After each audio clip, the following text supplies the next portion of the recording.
March 8, 1944, Bougainville. The time is 4:43 in the morning, and Colonel Masanobu Kuroda is standing knee-deep in jungle mud with a Swiss watch open in his palm. The watch is a foolish object for this place. Its case is scratched and its crystal chipped. He shuts the cover and looks at the ground he has spent weeks remaking. North of him, beyond the black humps of trees, Hill 700 is only a deeper darkness against the sky. West of that high ground lies the low country assigned to his attack sector. Gullies, creek beds, root-torn rises, little shelves of earth no wider than a cart, and narrow approach lanes through wet jungle that turn to trenches as soon as men begin to use them. Ahead, beyond the last wall of foliage, sit the outer positions of the American 129th Infantry. Beyond them lie the Piva tracks and the airfields at Torokina, the reason any of this exists. Behind Kuroda, men are still working by covered lamps. They are cutting drainage grooves with entrenching tools. They are shoving wet earth against log roofing. They are wiring another section of field telephone. They are carrying ammunition into recesses, hacked into trench walls. A man coughs hard enough to bend over. Another wipes his nose and grips a carrying pole again because there is no choice. The smell in the line is mud, cordite oil, wet bark, and the stale odor of men who have been half sick for too long. What would have struck you first was not its size. It was the pattern. Nothing stood alone. A covered firing pit fed into a crawl trench. The crawl trench widened into a communication trench. That trench bent around a buttress route and opened into a reserve shelter roofed with timber and packed earth. A machine gun nest overlooking a creek bed was linked by a side passage to a grenade recess and then to another pit 30 yards away. Kuroda had taken what should have been a chain of concealed positions and welded it into a single living thing. That had been his decision. The engineers had argued for separation. More gaps, fewer links, more dead ground between strong points. Major Tsuda of the engineers had argued hardest.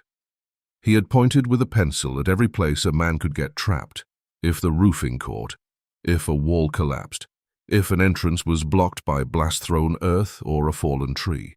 Kuroda had listened. Then he had overruled him. He had overruled him because he did not think this campaign would be decided by engineering caution. He thought it would be decided the same way battles had always been decided once enough noise and smoke stripped away the language of modern war. A line held or it broke. A man advanced or he failed. A unit endured or it rotted. Steel and explosives mattered, but only to bring men close enough for nerve, discipline, and the willingness to remain under pressure to do the real work. He had believed that since he was young. His father had served in the war against Russia and returned with stories not of ideas but of works, trenches dug under fire, parapets rebuilt at night, men crawling forward through mud because the ground itself had become the argument. Kuroda grew up hearing that empires could be broken by men who knew how to hold earth and how to die in it. Military academy lectures had only added doctrine to what was already faith. Now faith stood west of Hill 700 in the form of linked timber-roofed positions and communication trenches running like veins through the jungle. Captain Hori, his medical officer, stepped into the trench and saluted wearily. He no longer expected any report to change anything. "Malaria cases up again," he said. "More dysentery. Several men unable to carry loads by the end of the night shift. Salt nearly gone in one company."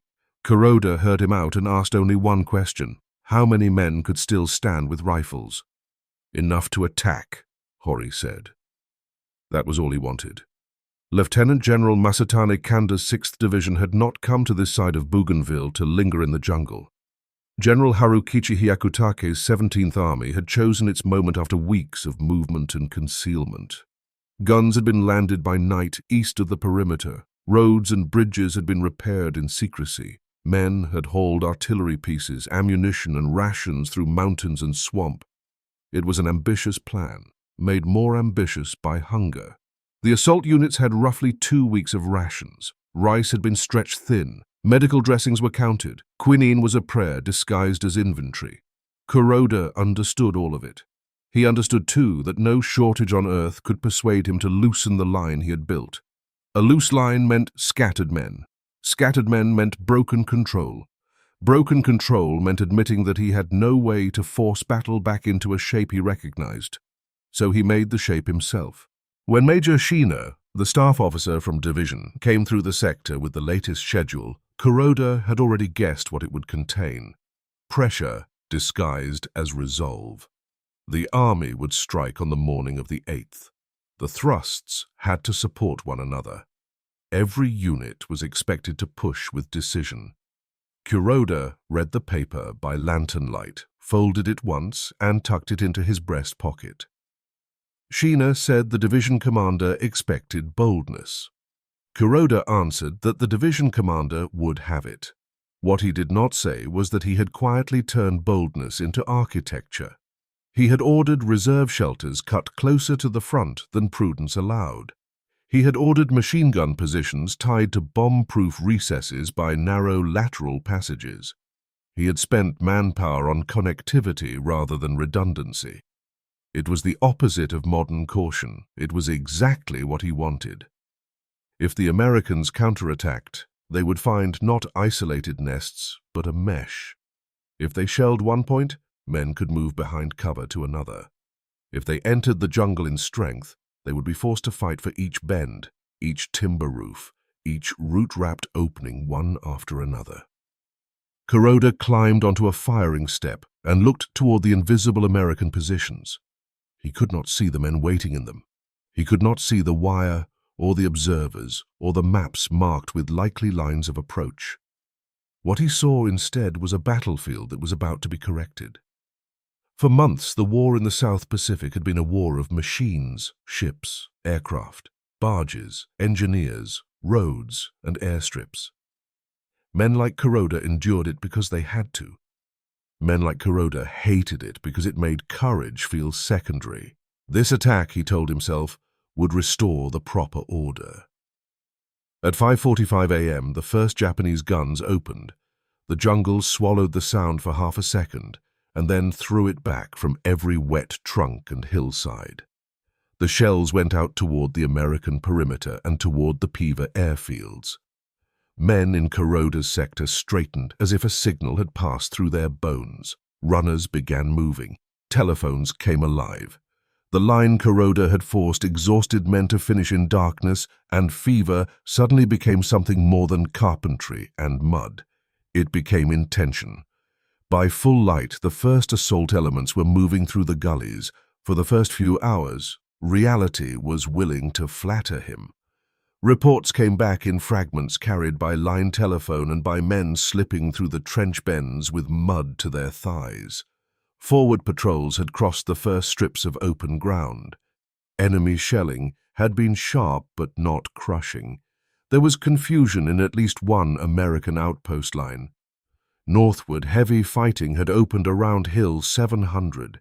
The names of other sectors moved through the air like weather: Iwasa, Muda, the Ridge, the Knob. A machine gun knocked out, a platoon pinned, another pushing. Kuroda listened, filtered, decided, sent men. Through the wet leaves overhead, he occasionally heard engines and looked up in irritation. Aircraft, not many at first. Then more, not always bombers. Sometimes what mattered most was not what they dropped, but the way they circled. Too steady, too patient, not hunting by luck, but observing patterns. Soon smoke shells began appearing in places that made Suda glance at Kuroda without speaking. A bend in a gully. A suspected observation point. A tree line masking a gun. Artillery was learning the shape of the ground. This was the moment when a more flexible commander might have thinned his forward shelters, opened additional rear exits, widened the separation between covered positions, or broken the reserve concentrations into smaller packets. Kuroda did none of those things. Instead, he read the enemy's caution as confirmation. If the Americans were already groping for his line with smoke and counter-battery fire, then the line mattered. If it mattered, they feared being drawn into it. If they feared being drawn into it, then he was already forcing the battle toward the range that favored nerve over mechanism. By the second day, the translation required more effort. The attack plan on paper had looked clean. In the jungle, it became a series of violent local acts stitched together by assumption. Units lost direction in the undergrowth. Trails became streams and then vanished. A platoon that went to ground under American artillery could leave a gap no commander noticed for hours. A position reported taken might be nothing more than a foxhole line entered at night and then shelled empty at dawn. The farther forward the attack moved, the more the jungle edited every certainty. Kuroda's own sector offered enough success to keep hope alive and enough resistance to make him commit harder. His men found ways into the American front that pleased him. Creek beds, dead ground behind root masses, shallow depressions in the red earth, approaches masked by broken timber and hanging vines. At one point, a runner came in reporting that a forward element had reached a point so close to an American position he could hear English voices without seeing the men speaking. Kuroda smiled at that. It meant distance was collapsing. It meant the Americans could be made to feel proximity, which in his mind was the same as pressure. But the Americans did not react like the enemies in his imagination.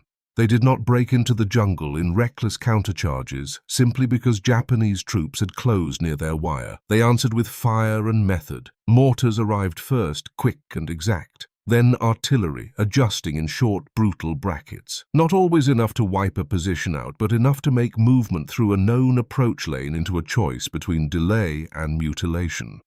When they counterattacked, it was usually at a place and hour that suggested they had spent their patience before spending their men. On the 12th of March, after a night of wet silence broken only by single shots and the rustle of movement in undergrowth, a signalman called Kuroda to the telephone. A forward lieutenant reported that the Americans were reinforcing with fresh troops and had begun probing with flamethrowers in another section of the perimeter. Kuroda absorbed the word without changing his expression. Flamethrowers were not unknown to him. He had seen what they did to earthworks when crews could get close enough and stay alive long enough to use them. But this was not a dry fortification line. This was jungle. This was mud. This was timber roofing packed under wet soil. Fire here, he told himself, would be local, frightening, useful to the enemy in a point attack. Nothing more. Suda chose that moment to speak again. If the Americans brought flame into the low ground, he said, the lateral trenches would move smoke even where direct fire did not reach. Kuroda cut him off before he could finish. The real threat, he said, remained American hesitation, and hesitation must be punished, not accommodated. Punished with what? With continuity. That was always his answer.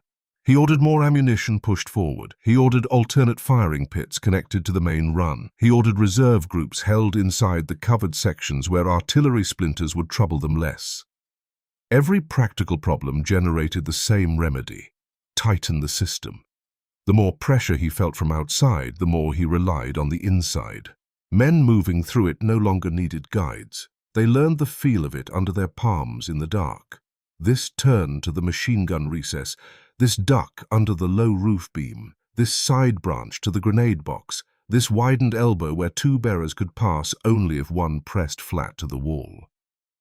Kuroda took pride in that familiarity. Captain Hori hated it for the same reason. He saw what the system was costing before battle damage ever had a chance to add to it. Men slept sitting up because the reserve shelters were crowded with ammunition crates. Men with fever stayed in position because the walk to a rear aid station through the trench network took too long and consumed too many hands.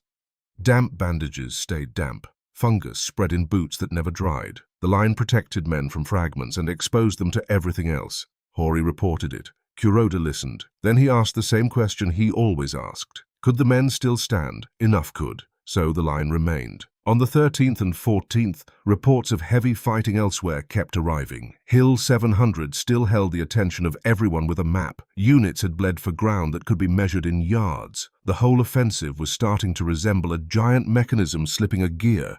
still moving, still making force, but no longer in harmony with itself. Kuroda felt this not through any grand summary, but through friction. Requests for mortar ammunition that should have been delivered already. A company commander asking twice whether the neighboring unit had reached its line of departure. A runner from the rear arriving with less food than expected and saying nothing about the missing loads because his face already carried the answer. Still, he kept his own eyes fixed toward the approaches in front of the 129th. One afternoon, he climbed to a half-cleared observation point and saw what he had been refusing to think clearly about. The Americans were not merely defending positions. They were learning him. Smoke drifted where their shells had marked likely movement. Trees had been cut by blast into new angles of exposure. A section of trail his men had used at night was now watched so regularly that even crossing it in darkness had become a gamble. Somewhere behind the line, men with maps and radios were no longer asking what the Japanese might do. They were answering it. Kuroda descended from the observation point, went straight to the reserve shelters and ordered another platoon forward. On March 15th, the war in his sector changed from pressure to process. He knew the date because he checked his watch 3 times before sunrise. The first sign was aircraft, more than usual, their engines distinct in number and confidence. Then came strikes farther forward, hard enough to make the trench walls pulse mud and drop clods from the roofing logs. Not a random visit, preparation. Kuroda did not need a map to know that the Americans were about to restore a section of front or remove a threat they had identified. The threat was his. Telephone reports began colliding with one another within minutes. A forward company claimed the enemy had pulled back. Another reported movement of tanks on the log road. A runner arrived with burns on one sleeve and said a weapons pit had been hit by a jet of fire that reached under the roof. Another man said rockets had struck a covered position. Kuroda sorted the fragments into the only order he could accept. Localized attacks, fierce but containable, proof that the enemy still had to come to him and pay. He was wrong. When destruction finally came in full to Kuroda's line, it did not look like the image he had spent his life preparing for. It did not arrive as a clean enemy assault wave entering machine gun fire. It arrived as layers. The first layer was concussion. Artillery, then mortars, then heavier mortars again, dropping not where his men were bravest, but where the ground itself made them vulnerable. Gullies, trench bends, shelter mouths, junctions, shallow reverse slopes where wounded men tended to be collected. Earth jumped and came down in the trenches as red-brown rain. Telephone lines snapped and were spliced and snapped again. One reserve shelter lost its roof beam and folded inward without fully collapsing, which was somehow worse, because it left the men inside half-trapped, visible only by boots and hands in the dirt. The second layer was armor. Kuroda did not need to know the American unit number to understand what medium tanks meant here. He heard them before he saw them. A grinding metallic complaint beneath the shell fire. A deliberate mechanical confidence on ground where men slipped and cursed and crawled. When the first one appeared through trees broken by bombardment, it looked indecently out of place, like a factory wall moving through a swamp. Infantry followed it close, using it the way a sane man uses a door. Kuroda's forward guns opened. One machine gun was crushed almost immediately by tank fire that caved in the timber around it. Another kept firing long enough to draw the attention of a flamethrower team. The third layer was heat. At close range in a confined battlefield, fire is pressure. It is the sudden theft of air. It is the way a jet of burning fuel seems to bend around edges and under openings, searching not for heroism, but for oxygen. The first report of a direct flamethrower strike on one of Kuroda's covered pits came over the line in words so flat they sounded false. A bunker had been burned. Men inside were out, some alive, some not. Kuroda gave the order that doomed what remained of his command. Hold the line, push reserves into the gaps, reopen communication if cut. Keep the machine guns firing. He did not shout. The order was calm, almost administrative. That was what made it final. More men went forward into the system. They carried ammunition boxes under bombardment. They stepped over stretchers coming back. They squeezed into side trenches because the main cuts were jammed. They waited where the trench roof sagged low enough to force a crouch. They passed burned men who could no longer hold rifles. They passed a telephone crew dragging wire with hands blackened by powder and dirt. Every yard they advanced to preserve the integrity of the line reduced the line's ability to save them. By noon, the trench network no longer behaved like a military work. It behaved like a body in shock. Smoke from burned positions began to move in ways Suda had predicted, and Kuroda had dismissed. A shelter struck in one place vented into a lateral trench 30 yards away. A fire at the mouth of a communication cut pulled air from behind and along the connected passage, turning corners into chimneys. Men seeking cover from shellfire moved deeper under roofing where the air grew thinner and fouler. Others, trying to avoid flames, crowded into already congested branches clogged with supply loads and wounded. At one bend, a bearer party could neither advance nor withdraw because the man in front had wedged between the wall and a fallen beam. The men behind pushed without knowing what blocked him. The men ahead screamed for space that did not exist. Captain Hori came to Kuroda's command post with soot in the lines of his face and said the thing Kuroda could not bear to hear in full.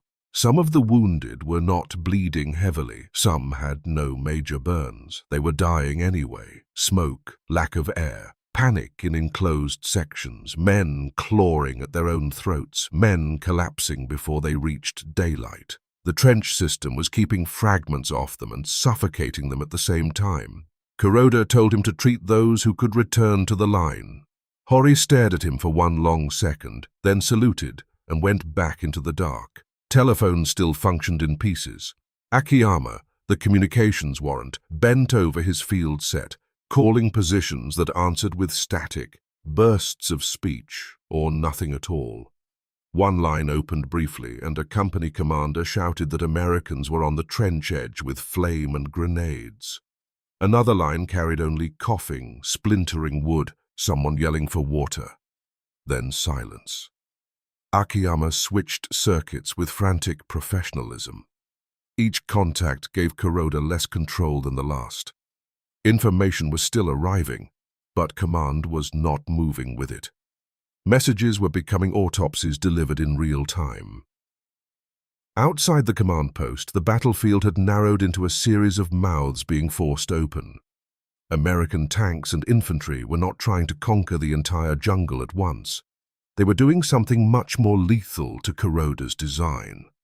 They were identifying trench openings, shelter mouths, concentrations, and gullies, then working them in sequence with fire, explosives, direct tank support, and close infantry pressure. Where one approach was too exposed, artillery and mortars pounded it first.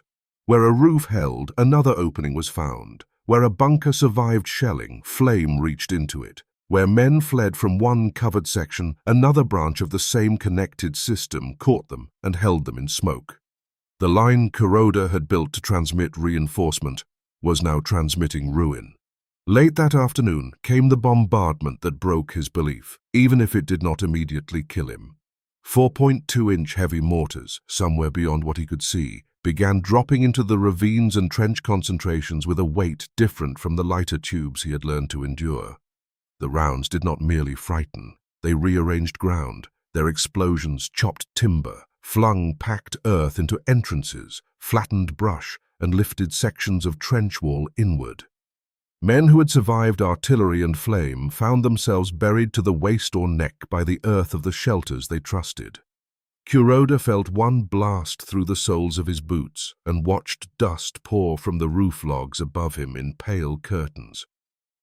That was the moment he finally understood what kind of battle he had created. Not a duel of infantry wills, not a test of who would close with whom. He had created a map for enemy fire, a pattern dense enough to be worth reducing, a set of connected spaces in which every local emergency could spread into neighboring chambers faster than orders could stop it. He had mistaken coherence for strength. In reality, he had given modern firepower exactly what it liked most: concentration without escape. Tsuda reached the command post soon after with blood on one sleeve and demanded that rear sections be cut open, roofs broken. Passages collapsed deliberately to stop smoke draw and to force surviving men out by separate exits. It was the last good engineering advice Kuroda would receive. To follow it would have meant admitting that the line was lost as a system. It would have meant saving men by destroying the structure he had built to govern them. Kuroda looked at the map, looked at the trench entrances, looked at the watch in his hand, and refused. Even then there was no grand speech, only the smallest movements, his thumb snapping the watch shut, his voice telling Tsuda to preserve contact with the front as long as possible, his hand drawing a grease pencil line on a map no longer synchronized with the ground. Smoke entered first in threads, then in visible streams. Men lowered wet cloth over their mouths. Akiyama kept working the telephone until the set had to be moved twice because debris shook loose from the overhead timbers. Hori came back with 3 stretcher cases and no room to put them. One of the wounded had burned lungs and made small, desperate sounds with every breath. Kuroda tried once to contact the forward reserve leader he had sent up earlier that day. No answer. He tried again through an alternate line. Nothing. He sent a runner. The runner returned alone, having reached only the first major bend, where the passage was blocked by a roof collapse and 2 bodies jammed together in the mud. Beyond them, he said, the air was too bad to continue. That sentence did what artillery had not. It stripped command from Kuroda in his own mind. A commander can survive losing men. He can survive losing ground. He can even survive losing contact for a time if he believes action remains possible somewhere beyond the interruption. What he cannot survive intact is the knowledge that his own decisions have altered the battlefield into a medium through which command itself cannot travel. Kuroda realized then that he no longer led a force arranged in depth. He presided over separate pockets of dying men connected mostly by smoke. Outside, the shelling eased. That did not help. It allowed other sounds to emerge. Isolated firing, the crash of a tree finally giving way, shouts in Japanese from positions that no longer knew who might hear them, and once, much too close, the raw roar of flame projected into some opening below the command post level. Kuroda sat on an ammunition box and took out the watch. He remembered an instructor telling cadets that an officer's first duty was not courage but order, because courage without order was waste. He had spent his life believing battle, however chaotic, could be measured and therefore mastered. The dial was still visible in the weak, covered light. The hands still moved. It struck him with fresh contempt that the mechanism remained faithful while everything human around it had come apart. Sometime after midnight, the roof timbers above the rear entrance shifted. Earth spilled in. Hori said they had to move. Akiyama said one line remained open to the rear, but only intermittently. Tsuda said there was still a shallow path through a shell cut to the west if they went now. This was the last decision. Kuroda could order a withdrawal too late and call it mercy. He could remain and suffocate with the men he had trapped and call it honor. He could walk out and pretend he was seeking another post from which to restore control. None of those names would change what had happened. The line was not a bastion, it was a kiln. He stood, tucked the watch into his palm, and said only that the wounded who could be moved should go first. That was not enough to save anyone as a principle. It was merely the first humane sentence he had spoken in hours. They moved through the rear cut in single file. The jungle outside looked altered beyond recognition. Trees had been sheared, bark stripped, leaves burned away. The ground that had once hidden approach lanes was now churned open. Ash, wet soil, splintered wood, and equipment fragments lay together in a grey-red slurry. In places the heat had whitened exposed earth and bleached bark as if the jungle had briefly become bone. Kuroda stopped once and turned back. From where he stood he could no longer see a line, only parts of one. A broken shelter mouth coughing smoke. A trench entrance half collapsed. The black oval of another opening from which no one emerged. Somewhere inside that mass were the men he had pushed forward to preserve coherence.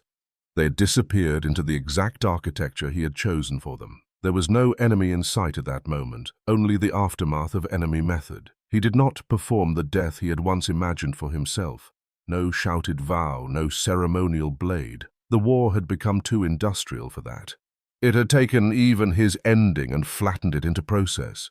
He kept walking into the blasted timber with the watch in his hand because movement was the only thing left that did not require belief. Days later, when the fighting in that sector had shifted and the surviving positions were being searched and cleared, the things that marked where Kuroda had passed were not glorious. A field party found a sword warped by heat, the steel bowed and discolored. Not far from it, in the ash and splintered wood beside what had once been part of a covered trench line, they found a watch with its case blackened and its work stopped. Nearby were roof timbers burned down to charred cores and hardened clumps of fused earth that had once been walls. That was the proper inventory, not the language of sacrifice men like Kuroda had inherited. Timber, mud, heat, smoke, a clock that could measure hours but not save them. A blade designed for the old idea of courage, reshaped by a war that cared only for fuel, pressure, angle, and range. In the official accounting, the Bougainville counteroffensive failed. The American perimeter held. The airfields remained in American hands. He had tried to drag modern war backward into a world where a commander could impose moral order on battle through discipline and earthworks. Instead, he had watched artillery, tanks, flamethrowers, and heavy mortars turn his own workmanship into the most efficient killer under his command. He was not defeated by chaos. He was understood, studied, mapped, then reduced. The line he built had not been crushed by accident. It had been solved. Kuroda never got the battle he wanted. The Americans never entered his war in the way he had planned. They built their own,